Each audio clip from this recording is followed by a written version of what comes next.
Pak, saya akan coba sampaikan update penutupan perdagangan di sesi kedua hari ini dan juga beberapa informasi grafis yang berhasil dihimpun oleh tim redaksi kami.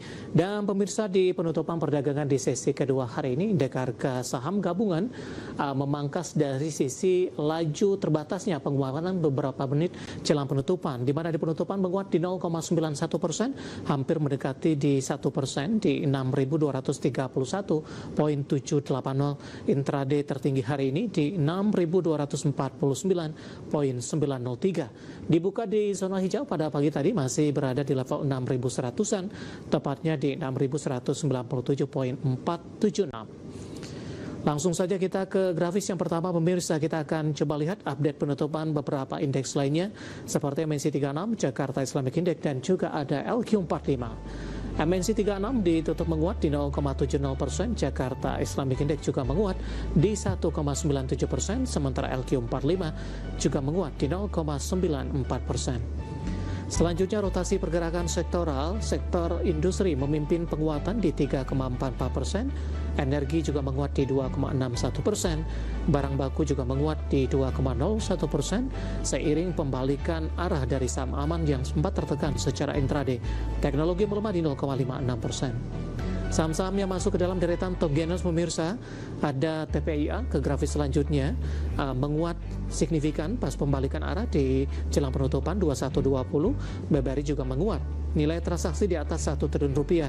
BRPT juga melaju kencang. Bumi dari Grup Bakri juga hari ini mengalami laju penguatan yang cukup signifikan.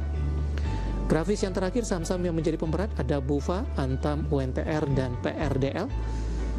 Ya, di 935, 3000, 26.200, dan 332. Updatean penutupan perdagangan di sesi kedua hari ini, dan semoga bisa menjadi salah satu referensi untuk Anda, terutama dalam menghadapi perdagangan di hari selanjutnya.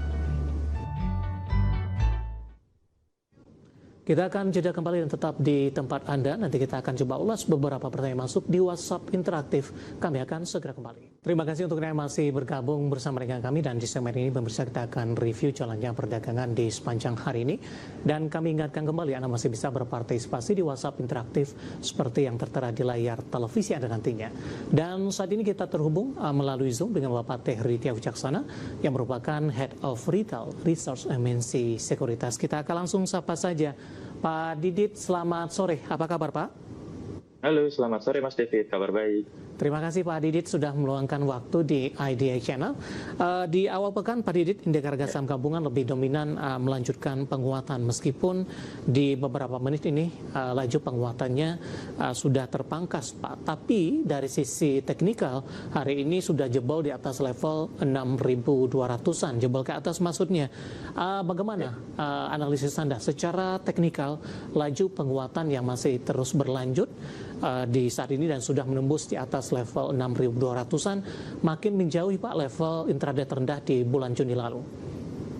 Oke, baik. Terima kasih Mas David. Kalau kita lihat dari sisi pergerakan teknikalnya ya, dari IHSG sendiri saat ini sedang berada di fase uptrend dalam jangka pendeknya, di mana kalau kita perhatikan dari awal bulan Juli lalu ini sudah mulai untuk bergerak naik begitu dan mulai untuk berada di atas MA20-nya. Cukup menariknya apabila kita lihat dari sisi pergerakan volumenya, di mana 3 hari belakangan ini disertai dengan munculnya volume pembelian, bahkan di hari ini cenderung meningkat. Dan juga kalau kita lihat dari inflow, dari tanggal 16 Juli kemarin ini sudah masuk sebesar 1,2 T, dilanjutkan dengan di tanggal 17 sebesar 630-an miliar rupiah gitu ya dari pergerakan IHSG sendiri. Kalau kita lihat dari sisi pergerakan indikator lainnya seperti MACD yang saat ini masih berpeluang menguat di area positifnya, demikian pula dengan adanya penguatan seperti ini maka stokastik bergerak di area overbought. Kami masih memperkirakan adanya lanjutan penguatan dari IHSG, namun kecenderungannya akan relatif terbatas ya, nampaknya sudah berada di akhir penguatan dalam jangka pendek, di mana IHSG kami perkirakan akan menguji di area 6.286 terlebih dahulu dan rawan terjadinya aksi profit taking. Dan nanti untuk para investor dapat cermati adapun area koreksi dari pergerakan IHSG sendiri, terdekatnya kami berikan di level 6.012 sampai ke 6.108. Seperti itu Mas David. Baik, bagaimana Anda melihat laju penguatan indeks harga saham gabungan ini secara bertahap terus melanjutkan penguatan Pak di tengah sisi sentimen dari Timur Tengah yang kembali memanas, menunggu hasil dari rilis data suku bunga Bank Indonesia, kemudian juga di tengah kenaikan harga minyak Brent akibat terdampak perang. Brent sudah di 90, inflasi kembali menjadi salah satu kekhawatiran yang menarik minat asing untuk kembali masuk ke dalam pasar domestik di tengah sentimen yang berkembang tadi, Pak.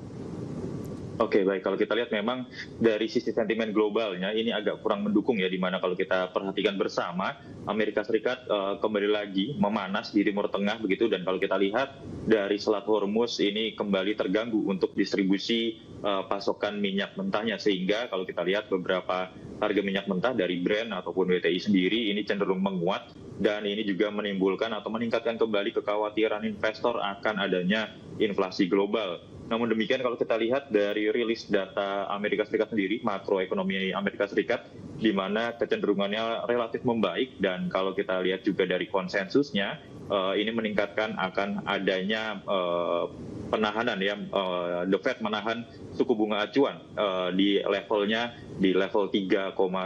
Namun demikian di bulan September ada kemungkinan ini akan naik ke angka 4%. Dan kita lihat sembari mencermati dari data ekonomi Amerika Serikat lainnya seperti itu. Kemudian mengapa ada inflow yang masuk dari beberapa hari belakangan ini? Nampaknya ini kabar yang cukup baik, di mana kalau kita lihat di pekan kemarin S&P DJI sendiri ini merilis adanya outlook yang relatif stabil untuk kredit dan juga outlook dari Indonesia sendiri, sehingga nampaknya itu menjadi salah satu katalis positif dari IHSG seperti itu.